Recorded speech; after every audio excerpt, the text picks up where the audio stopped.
Snowflake notebooks are now available, and you can also create notebooks by going into Create Notebook. And look, you have at least three different ways to do this. You can create a new notebook, and by default, you have two or three cells already populated there in a sample. But by Snowflake, you can get a notebook, read a notebook from the repository, or you can import it, yeah, from an IPy NVM file. Remember, this is import because you'll get a copy basically of that one. But this is what we'll do. Yeah, this is what we'll do. Let's get a copy of the notebook. Yeah, you see this one that we created before. Okay, you click on this one here, then you'll have to specify. Yeah, definitely. Yeah, you can change the name here. Yeah, you can change it. I set a different name. You have to specify a database and a schema because notebooks are schema level objects, okay? And yes, you may have two different, you see here, runtime environments. Let's stick with the warehouse for now. Yeah, the warehouse will execute our queries basically on the notebook itself. Yeah, but in the next lecture, we'll dive deeper in running on a container. Okay. Click create and look, I created one before and I customized it, so I will go directly there.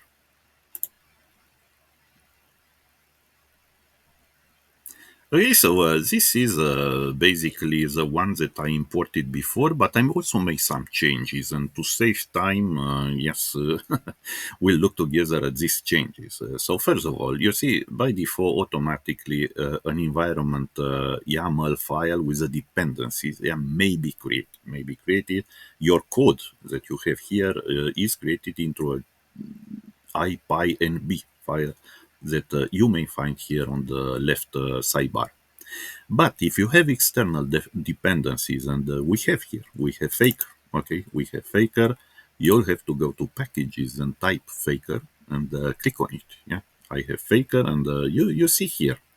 Later on, I had to also add a reference to matplotlib, and I imported also Seaboard. Okay, let's have a look at this one. Yeah, at the code, and I will jump up directly at the end to see what I added. Okay, this is a typical matplotlib sequence where from a data frame I will show the histogram, but I wanted also to do something more. And there is another popular library, Seaboard. Yeah, for instance, it's available almost everywhere, is used by data scientists, data analysts, and yeah, I will show a bar plot with this one.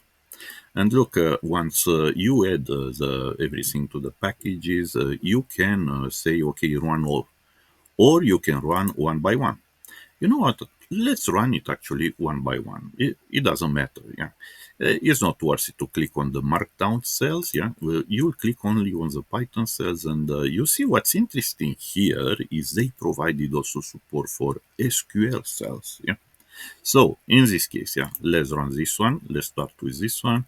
You see, this may take a bit. Uh, a few seconds, yeah, to start the session, but for the rest, yeah, this generated a lot of data, but yeah, the data is compressed. These are arrays, yeah, and this is good. Yeah, I'll not expand it because that's a lot of data. What's next? This is a change here, and I left it uncommented, commented out like this because here you don't need to pass connection parameters. You're already connected, and you remember you're in Snowpark. Get active session, okay?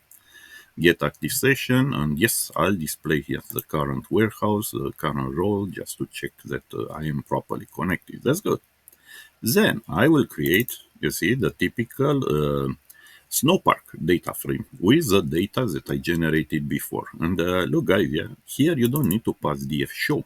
You pass df. Df, you see, will generate automatically a collect, yeah, because that's why you have a method which was triggered here. And look, it looks nice, yeah. It looks nice. Okay, this is my data. Okay, let's see what else. Yeah, save in the table. Yeah.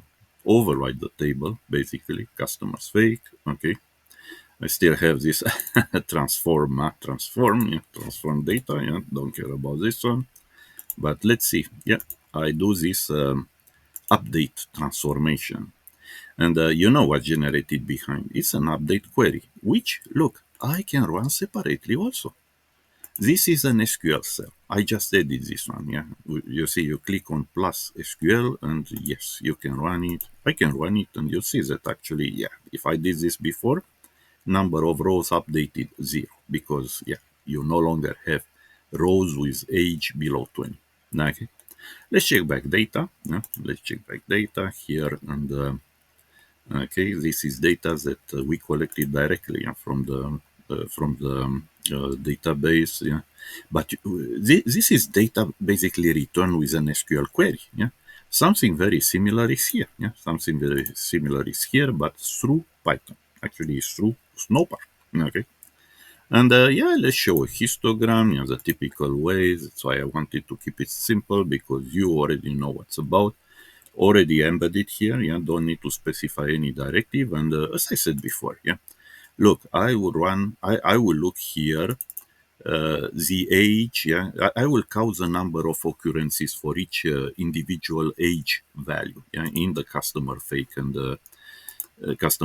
and I will display this as a bar plot. Yeah, that's a bar chart. Yeah, that's a vertical bar chart, and yeah, as you can see here, for 20, of course, that I collected more. I collected whatever was under 20, I put it here. So yes, this reflects the situations that we had. Yeah, that's one other way to display graphics. Yeah, if you're in data science, in data analytics, and so on, you know that you have access to all these tools. But for our demo here, what was important was to introduce you to Snowflake Notebooks and to have a quick review later on about how what the architecture behind is. I've been waiting for a while for Snowflake to come up with their own implementation of the Snowflake notebooks. And I have not been disappointed because, yeah, definitely their Snowflake notebooks, yeah, you can see here, they can be deployed through the Snowsite web UI. Okay, you create different items there. You may create SQL worksheets, Python worksheets, Streamlit applications, and also Snowflake notebooks. Okay, and they came up with three different types of cells: Python, SQL, and Markdown. Okay, we'll review all this quickly, but let's have a look at the overall architecture here. What's going on here? You see that basically what they send to the server, to their virtual warehouse, is either SQL. Definitely, if you execute SQL, okay, you'll see the warehouse. If you look into the query history, you'll see the warehouse that you select is there because you'll have to select a warehouse to execute a Snowflake notebook. That they will execute these SQL statements as usual. But for Python code, you'll see that basically this goes through where? Once you start a session in a Snowflake notebook, they will create, alter, and execute a notebook object. Okay, that's a specific object they create, and they will keep this object alive during your Snowflake notebook session. So whatever they do there is proprietary. We don't know for sure, so on. But this is the overall architecture, yeah. And whatever you send there, yeah, will go to at the end will go also through their SQL engine to get data and so on. So yes, you can send directly SQL and Python in this case. And let's have a look at the pros and cons quickly. Yeah? This is like server-side access because basically everything is executed in their virtual warehouses. Okay, the code is close to where the data is. Yeah, the data does not need to travel. Yeah, well, unless you display it, but typically you display just a fraction of the data. But if you use CTAS, if you use you can use other statements, generate billions of rows without getting the data to travel over the internet.